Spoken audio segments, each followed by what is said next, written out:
everyone. This is Crystal Swearingen with Crystal Spot Podcast. I'm super excited today. We have our new guest and my new friend. I just found out is from right down the street from me before she moved. So I guess we're no longer neighbors. But this is Shā Sparks, and she is the CEO of Sparks of Fire International. She hosts the Power of Investing in People podcast, which you have to check out. The author of How to Get Your Voice Back, which I'm a big fan of that, especially as going through divorce and life. That's so important. Is a certified fearless living coach and trainer and the co-founder of the Fire Starters book project. I'm so excited that you are here today, and we want to know about all of the things. And I guess, should I call you Auntie Shay Shay? Sure. I mean, all my friends' kids do, so why not? Yeah, it's Crystal. You could definitely, since we figured out we were long lost friends removed.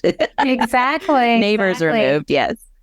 One of the things, and just to let you guys know, I connected with her online. And one of the things that I really enjoyed was that she really wants to help people move confidently through change and release that firepower inside of them. And as you guys all know, I'm all about evolving and growing and changing and just being the better version of yourself every day. So I'm very excited to interview you today and have you share some wonderful information, tools and tips, and just knowledge with our audience. So thank you once again. Thank you for having me. I'm so excited to be here. Yeah. So one of the things we talked about before we started recording was that you just moved from Kansas City area, Overland Park. Good shout out to Overland Park. Yeah. To Florida. How do you encourage someone, because you personally just went through this recently, to step outside of your comfort zone, especially geographically? That's a big step.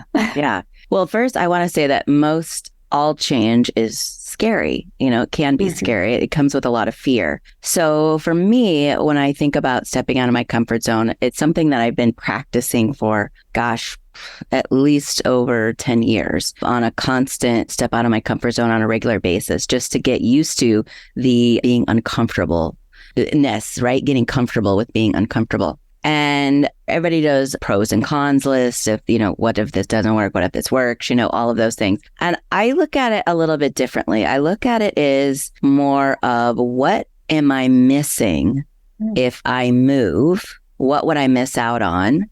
And what would I miss out on if I stayed? So moving and changing, like changing careers or moving across the country, those two things, like what could be possible if I changed? Right? And what would I be missing if I stayed? And that really kind of puts your perspective in, is there something that's out there that I haven't even thought of yet? Because most of the times, and I got chills just saying that, most of the times we live in a space of, well, I know what I know, instead of the space of, what is it that I don't know that I need to know in order to move forward? And a lot of people are like, well, what's forward? Well, in my opinion, anytime you're learning something is forward, right? And especially when we learn something about ourselves, like, oh, that was a trigger that showed up. Okay, got it. Now I know. Or, oh, I didn't realize that I wasn't prepared in, my 30-second elevator pitch, or, those types of things, right? Or maybe it's, oh, I really want a relationship, but am I really ready? And I've gone all these dates. And what it's showing me is I'm not really ready, right? Or there's still some healing to do. Yeah. I love that. What you said was so impactful, because I'm a pros cons fanatic. And I know a lot of our readers who I've talked to and interviewed are also pros cons, but I love the idea of changing that, because it doesn't have to have reference to being good or bad. Just like, what are you missing if I move? Yeah. What am I missing out if I stay? You don't know about my journey, but I'm planning an eventual move, I call it. It's been on the goals for the last 13 years. Yeah. And so I spent a month living in LA to see if I would like to live in California. And that was a big stretch financially, emotionally, being away from my children for part of it, a lot of those things. So I think about it in the relationship to starting my businesses. That was scary. But I had the comfort of the familiarity, because I was still here doing the same things and just growing a business. So what advice do you give people who want to start a business or see where they need to stretch and learn and grow in their life? I love this question. And I just want to say hats off to you, Crystal, for taking that step out of your comfort zone to try it on first, right? Yeah. I did the same thing. I actually had felt called that I was going to be moving for 13 years as well. And so I was just noticing whenever I would travel by myself, I would go, okay, is this where I'm supposed to be? How does this feel? And I ended up living part-time in Washington, D.C. for 3 years. Oh, And wow. I loved it. I absolutely loved it. So imagine my surprise when Florida showed up to me. I was like, wait, what? No. Yeah, but I'm a firm believer of listening to your intuition or your Holy Spirit, whatever you desire to call it. For me, it's both. The intuition is the Holy Spirit. And I loved living in 2 different cities. I loved living in DC. And then, unfortunately, a series of family events, I lost all of my family members in the Midwest. I lost my brother to COVID in 2020. And then 2 years before, thank you. 2 years before that was my dad. And 2 years before that was my mom. And I had one remaining brother here in Florida. And he's been asking me for 28 years to move here. And when each person passed away, he's like, okay, it's time to move here. So after my brother, I didn't really have any more excuses, but I said, well, let me just try it on. But he said something really profound to me, which it might not sound profound to anyone else, but at the time it was very profound to me. Here's the thing. I live in a place that is Kansas City. It's safe. And then I live part-time in DC. And now you want me to add a third location. I just can't wrap my head around that. And he said, what if you let Kansas City go? And I was like, what? What? I've never heard those words in a sentence before. What if I let Kansas City go? And then the next thing I said was, well, here's the thing. I have a salon and my goal is to expand and open a bigger salon and have a room that the technicians can reserve for their clients with special needs. And he said, well, how much closer are you? And I said, I'm not. And he said, well, what if you let that go? And I was like, what? Let that go? Like, what's this foreign language you're speaking to me? I don't understand. And yet it came at the perfect time because I was grieving my brother and I decided to consciously put on the forefront of my mind that I need to grieve my goals. Yeah, the look, the look on your face just said it all, right? Yes. You know, we talk about intuition, the Holy Spirit, because I do believe that's your connection to God, your intuition is. Yeah. And there's a reason we are having this conversation today at this moment in time. Because, you know, my friend always says God knows the latitude and the longitude of what you need to be doing. And wow, grieving the loss of your goals. Yes. And that's it heavy. is. Right. And it's something that most people don't even consider. I didn't consider it. I was such a goal-driven person before this. I was like, okay, there's my goal. I'm going to hit the target, blah, blah, blah. Yeah. Right. And then done. Like, no big deal. And what I realized, right, like, duh, it's a no-brainer. What I realized is what happens is when we put on this, let's call them binoculars. We put on binocular, which is called goal seeker. And all we're seeking is that goal. And we're not seeing what's happening around us in the journey. We're not feeling what it is. We're not learning what is showing up for us. So when I said, okay, I'm going to take these binoculars off and no longer focus on the goal and grieve that maybe that's not the goal for me anymore, and let go of control, which is also huge, and surrender to the process of, okay, God, I'm just a vessel. What is it that you want me to learn? Who do you want me to connect with? How do you want me to show up? What is my next step rather than me planning my next step?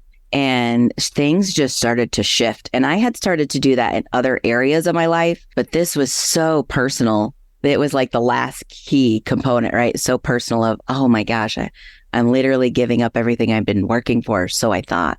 And really, that's not it at all. What ended up happening is, you know, when I started my podcast, I took a break because I was like, okay, I'm burned out. I'm doing all these things. I was doing my coaching, schooling, and work, you know, running the salon business, grieving my dad and editing and doing everything myself. And then I took a break and I met somebody at a podcast conference about a couple months later. And he said, what do you do for your coaching? And I said, oh, I transform trauma into treasure. And he's like, wait, have you considered working with veterans? And I was like, no, but they show up. Literally everywhere I go, I meet them. I walked around the podcast conference with my hands up, looking up, going, okay, God, are you trying to tell me you want me to work with veterans? I mean, you give me everywhere they go. Okay, fine. So what's next? And within a month, because I lived part-time in DC, out of a series of conversations, I was on Capitol Hill advocating in a congresswoman's office about what is the government doing to help veteran or help military find their purpose before they leave the military and go back to civilian life. And it's just a conversation, but it's like, how did I get here? Right? Like I went from having a salon Right. to finding your passion and being able to develop that into, I wouldn't say business, but I feel like it's more of a calling. Yeah. So I'm definitely an advocate for veterans. Yeah. And with everything else that I do with my coaching and things like that, it's really about my purpose is really to just make a positive difference in other people's lives so that they are transformed from the inside out. I love that. That is so inspiring and so beautiful. And it's interesting. I'm talking to you, like I told you before, my daughter's home sick. So I was like, I don't even know if I'm going to make this, but I'm glad we did because like I said, it's always meant to happen when it's supposed to happen. When you talk about your first step of being in two places, being in Kansas City and DC, I know we have a lot of entrepreneurs who are looking at their business saying, okay, maybe this isn't the market for my business. Do I need to take a leap of faith to go to a market that's more open to it? How did that process start with you owning your company in Kansas City and being able to justify having those two spaces? Yeah, I love this question. So most people think of a brick and mortar business when they have a business, right? And I had gotten out of an abusive relationship and I really started to heal, which is why I do all the things I do now. Yeah. And I realized that I had been living in a comfort zone within like a 5-mile radius, let's just say, right? And even though it wasn't technically 5 miles, that's what it felt like. My world was very small. Not to mention I was isolated because, you know, that was That's what abusers do. Right? They pull you away. Yeah. And I was like, man, there's a whole world out there that I want to experience. I want to see. I want to heal people. I want to hug people. I want to connect with. And I was like, okay, so what could I do? Again, what is it that I don't know that I need to know in order to move forward? So I thought, what is something that I could do from my laptop remotely rather than having a brick and mortar where I am stagnant in one place? And I'm going to say the word stagnant and not stuck because some people aren't stuck. They're perfectly happy where they are. And that's fine. I wasn't. There was something pulling at me like, no, leave, move on. I've had such a huge vision for my life and I wasn't getting there and I didn't really know how to get there. And I thought, okay, well, the only way I can get there is to just try and take that step out of the comfort zone when the door opens and see what's in there, see what's in that room and just go, okay, what am I here to learn? Who am I here to connect with? And then, you know, what's next? And those were literally all the questions in the last 14 years that I've just been asking myself whenever I do something. So for me, it was like, okay, so there's this whole online digital nomad, people call themselves, right? And I was like, that sounds kind of fun, like kind of exciting. And I thought, okay, what could I bring to the table that I could do eventually that I could retire from being a salon owner, hairstylist? Because my shoulder started to hurt in year 10. So I'd already been thinking about that anyway. But now I was looking at a grander scale of being more online, rather than in a brick and mortar. So as I went through my own peeling away the layers of the onion that I am, that we all are during my healing process, my hair clients would come in and, you know, it was a conversation of what's been going on in your life. And they would tell me, and then they'd say, what about you? And I'd be like, oh my gosh, you're never going to believe what I learned about myself this week. And they're like, what did you learn about yourself? I'm like, I am emotionally unavailable. I am unable to be vulnerable. And at the time, I couldn't even say the word. And share my feelings and ask for what I need and not be sarcastic. Like right now, I'm not capable of learning that, except I'm learning to just be vulnerable. And they're like, what? First of all, you? And then second of all, they're like, you know, I don't do that either.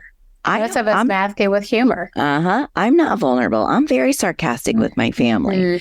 And I said, well, here's what I learned about sarcasm. Sarcasm is really anger in a clown suit. So you're dressing it up and what's really going on underneath in humor, like you said, to soften the blow, so to speak. But really, you're not speaking what's authentically your voice, what's really going on And I was like, okay, so this is what I am trying to do. I'm just trying to say, and I'm messing it up, but I know eventually I'm going to get it right. It's going to come out. And so, 4 to 6 weeks go by. The clients would come back and sit in my chair again. And they're like, I'm like, so what's going on? They're like, oh my God, because of what you said last time, my relationship changed with my boss, my team, my husband, my children, my parents. And I'm like, what? They're like, yeah, you told me to stop being sarcastic and really say what I mean and mean what I say. And I finally did that. And now my whole relationship with them has changed. You should be a life coach. You should write a book. You should start a podcast. You should be a public motivational speaker. And they're telling me this. And this went on like all day, every day, right? Yeah, and they're telling me this. And I'm thinking, I mean, I get that. Thank you for thinking that I could do that. Because in the back of my mind, I'd like to do that.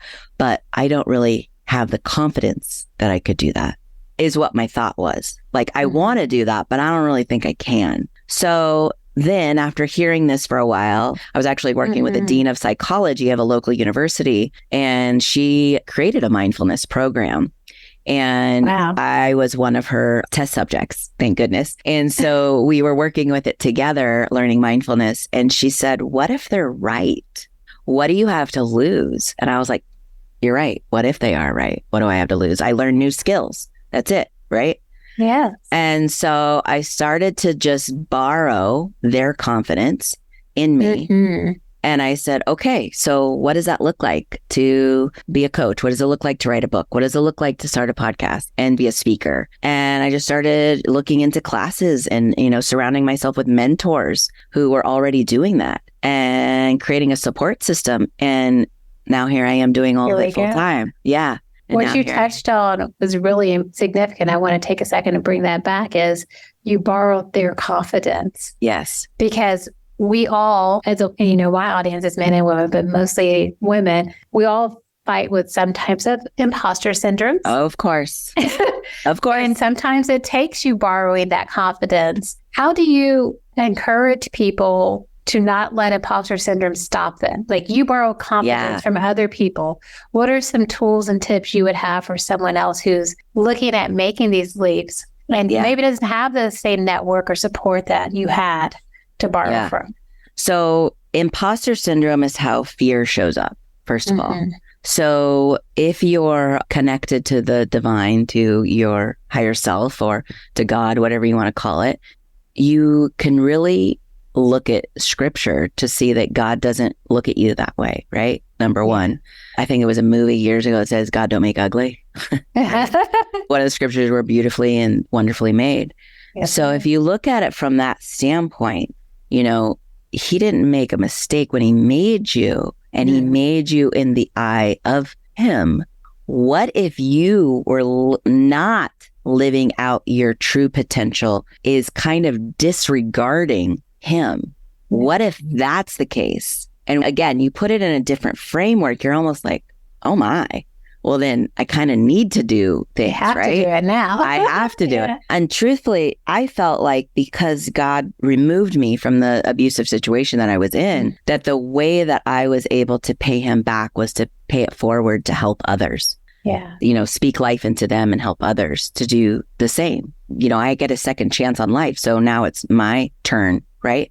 So believe me, the imposter syndrome still shows up. And when it does, I have to take a step back and go, okay, is this the fear that's talking to me, or is this the freedom? So if you want to go biblical, is this the enemy trying to stop me, or is this God helping me, propelling me forward? And if it's not God trying to propel me forward, then I go, okay, it's just the enemy trying to stop me. And I know that imposter syndrome lives because the enemy doesn't want us to do what God wanted us to do. He knows our true potential. He knows our true purpose, our calling, like you said.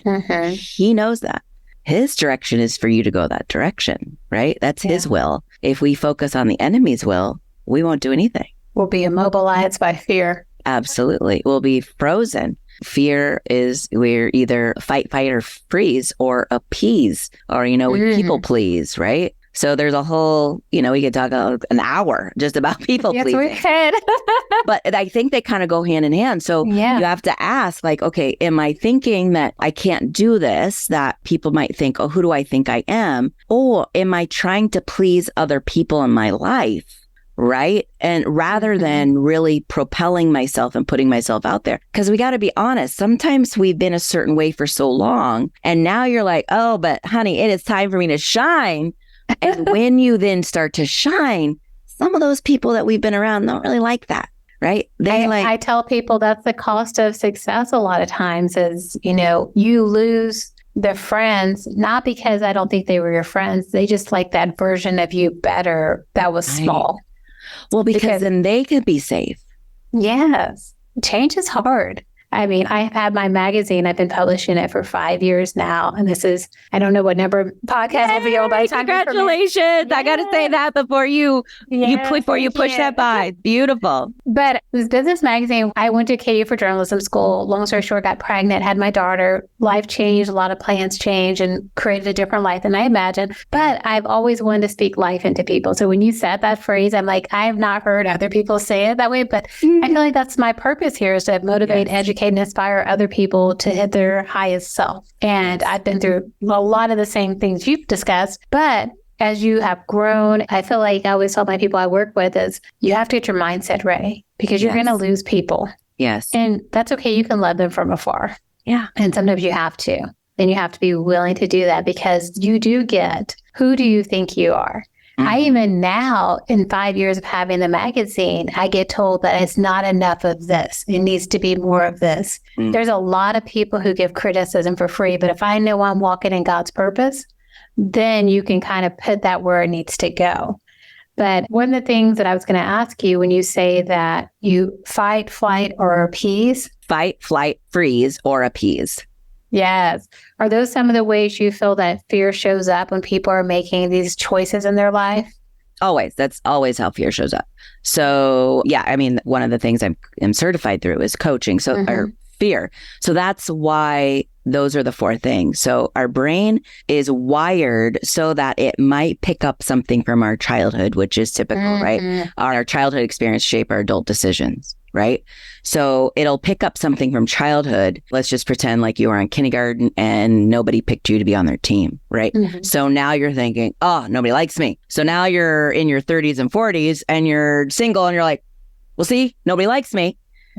Self-fulfilling prophecy. Right. But a lot of times that's what our brain does as it's starting to form, especially in those, as you know, the year 0 to 7 years. Our brains picks those up and then we start living our life from that statement rather than from the freedom statement of being able to move forward.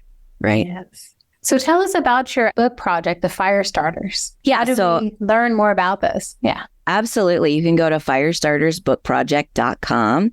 And what we are is, I have a co-founder. We started this out of the pandemic. I'm a networker. I'm a connector. I love connecting people. And, during the shutdown, there was none of that, right? In person. So I was like, okay, what could I do that really kind of amplifies one of the things I love to do? And how can I create it in a way that really speaks to me? And I have written one book and I love the idea of a co-author book. So people put together their own stories and you highlight each other. So we have an online community to highlight each other.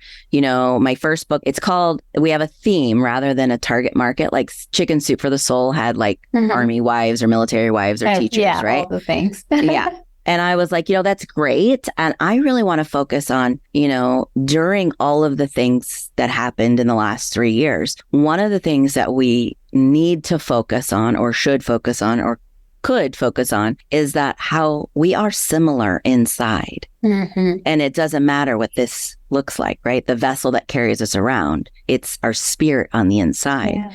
And so the first book that we did was How to Be a Spark of Hope in the Midst of Change. Like that. Right. Yeah. And so now this new book that's coming out and we are looking for co-authors. So if you or your audience are interested, yeah. And it's how to rekindle your kindness because it's what the world needs now. So we have people from all walks of life. We've had 2 Chief Master Sergeants in the Air Force. We had a Navy veteran. He was spent his time on the submarine. We've had life coaches. We've had podcasters, trauma coaches, marketing coaches. So it's just a really great way to connect, but to connect with each other. But then you get to like expand your audience as well, especially for business owners, because now you're not just in your target market that you would normally be. Now you're in 15 other people's markets.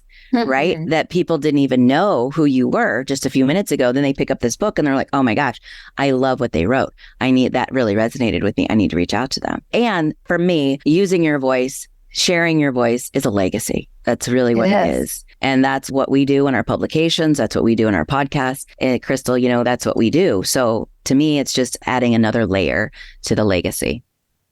Love that. I'm honored to really have you on this show. I feel like I was telling you off air, like I always want to go to a show and learn. And so I feel like if I can learn something, then my audience is going to learn something. You've left us with some great tips. And I am going to follow up with you on that book collaboration because I would absolutely love to do something like that. I had one last question I wanted to ask you. So I want to make sure I go to my notes because I take so many notes in the middle. I'm over here like, okay, I need to do this and do that. But, I'm going to make sure I don't forget this last question real quick. I'm going to go off topic for a second, but I just want to say this is coming at the exact right time. Because for those who are listening who know me personally, I've been doing real estate for 16 years. And the last 8 months has been really challenging because as you can tell, if anyone follows the market and the interest rates and the lack of inventory and buyer demand, it's just a lot of shifting and changing. And I've also been preparing for my eventual move to California. And when you talk about making that, what am I missing out on? Or just letting go of some of those goals, like this is a conversation I had last night. Wow. Wow. I was like, am I fighting an engine that can't get restarted? Or is it time to restart? Like, is it time to continue to fight the battle or geographically here, or is it time to take that battle somewhere else? Yeah. So it's ironic. And I got so thrown off as soon as you said that because I felt like you were in my head. Then I don't know where I wrote my little question at. We're going to have to do a follow-up because I'm going to have a question ready for next time. Yes. How can people follow you on your social medias? How do they get a copy of your book? Where's your podcast streaming? Give me all your stuff. Yes, thank you. Yes, thank you. Thank you. So I have a website called ShaSparks.com, and that's ShaSparks.com. You can get my books on there. My podcast is on there as well. You can also go to ShaSparksPodcast.com. That's Sha Sparks Podcast, not plural, .com. And I am actually going to be rebranding my show. So it won't be the Power of Investing in People podcast anymore. It'll be something else, but that's still in the works. I'm still mulling around on some things. And then you can find me on Instagram, LinkedIn, YouTube, Facebook at Sha Sparks. I believe Instagram is I am Sha Sparks, but feel free to message me. I would love to connect with your audience. I do coaching, and hypnosis and NLP and all kinds of amazing things. And would love if you're interested in that, we could have a conversation about that as well. Perfect. I really appreciate you being on here. And I might have follow-up questions I'll send to you via email. Yeah. Because I know when I leave people are like, what was the question you wanted to ask her? So I will do that. Thank you so much. This has been wonderfully enlightening and so much to think about. Thank you. Thank you.